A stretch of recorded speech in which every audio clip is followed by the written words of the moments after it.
دنیا کے ایک کونے میں ایک سلطنت تھی، فلوریا، جو اپنی حسین عمارتوں، خوبصورت باغوں اور چاندنی جیسی روشنیوں کے لیے مشہور تھی۔ اس سلطنت کی شہزادی کا نام نغمہ تھا۔ نغمہ صرف خوبصورت نہیں تھی بلکہ اس کی آواز میں ایسا جادو تھا کہ پرندے رک کر سننے لگتے، پانی کی لہریں مدھم ہو جاتی اور آسمان سے بادل جھک کر اس کی دھن پر ناچنے لگتے۔ لیکن نغمہ کی روح میں ایک تشنگی تھی۔ وہ خواب میں اکثر ایک نغمہ سنتی تھی، ایسا نغمہ جو اس نے کبھی گایا نہ تھا، جو اس کی دنیا کا نہ تھا۔ وہ نغمہ اس کے دل میں گونجتا جیسے کوئی اسے بلا رہا ہو۔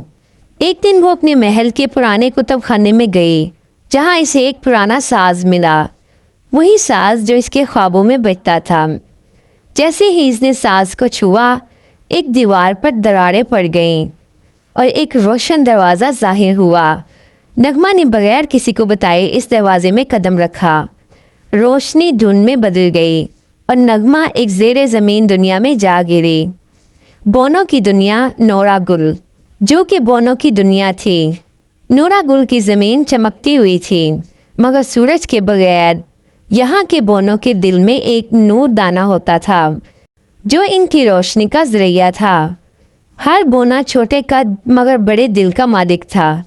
ان کی دیواریں سانس لیتی تھیں، پودے سرگوشیاں کرتے تھے اور ہر لمحہ رنگ بدلتا تھا۔ نغمہ کو وہاں ایلن ملا، ایک تجسس پسند بونا جو خود بھی نورا گل کے اصولوں سے سوال کرتا تھا۔ اس نے نغمہ کی مدد کی، اسے اپنی زبان سکھائی اور اسے بونوں کے آداب سکھائے۔ نغمہ نے پہلی بار گانا گایا تو بونوں کی دنیا میں حیرت انگیز تبدیلی آئی۔ ان کی روشنی کی شکلیں بدلنے لگیں، کچھ پرندے بن گئے، کچھ روشنی کے درخت۔ ایلن اور باقی بونے حیرت میں تھے، ایسا پہلے کبھی نہ ہوا تھا۔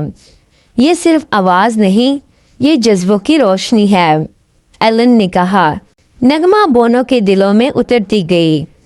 اس نے ان کے بچوں کو نغمے سکھائے، ان کی راتوں میں خواب بنے اور روشنی کو موسیقی میں ڈھالا۔ لیکن دل میں اب بھی سوال تھا، واپس جانا ہے یا نہیں؟ نغمہ اور ایلن ایک دن سایہ غار کا رخ کیا، وہ جگہ جہاں روشنی ختم ہو جاتی تھی اور سایہ رہتا تھا، جو اندھیرے کی علامت تھا۔ سایہ نے ان سے کہا، اگر تم اس دنیا کی سچائی چاہتے ہو تو اپنے اندر کا سایہ قبول کرو۔ نغمہ نے گانا چھیڑا، ایسا گانا جو اس نے کبھی نہ گایا تھا، وہی خوابوں والا گانا، اور سایہ کی سیاہی روشنی میں بدلنے لگی۔ اس لمحے نغمہ کو اندازہ ہوا کہ وہ گانا دراصل اس کے اور بونوں کے درمیان رابطے کا دروازہ تھا۔ سایہ نے نغمہ کو واپس جانے کا راستہ دکھایا، ایک درخت کے نیچے جو اب سیاہی سے روشنی میں بدلا تھا۔ ایک دروازہ کھل گیا، نغمہ رک گئی۔ اس نے ایلن کو دیکھا، ان بچوں کو دیکھا جنہوں نے اس سے گانے سیکھے تھے۔ کیا میں جا سکتی ہوں؟ کیا مجھے جانا چاہیے؟ نغمہ نے کہا۔ ایلن نے کہا، اگر تم جاؤ گی تو ہم تمہیں اپنے نغموں میں زندہ رکھیں گے، لیکن اگر تم رکو گی تو ہماری روشنی کو نئی آواز ملے گی۔ نغمہ نے وہ ساز ایلن کو دیا اور کہا کہ یہ اب تمہارا ہے۔ نغمہ واپس فلوریا گئی، اس کے گیت بدل چکے تھے۔ بادشاہ نے اس سے پوچھا، یہ نئی دھنیں کہاں سے آئی ہیں؟ نغمہ نے مسکرا کر کہا، ایک دنیا ہے جو زمین کے نیچے چھپی ہے، وہاں بونے رہتے ہیں جو روشنی سے جیتے ہیں اور اب وہ موسیقی بھی جانتے ہیں۔ نغمہ نے شادی نہ کی، لیکن وہ گیتوں کی ملکہ بن گئی۔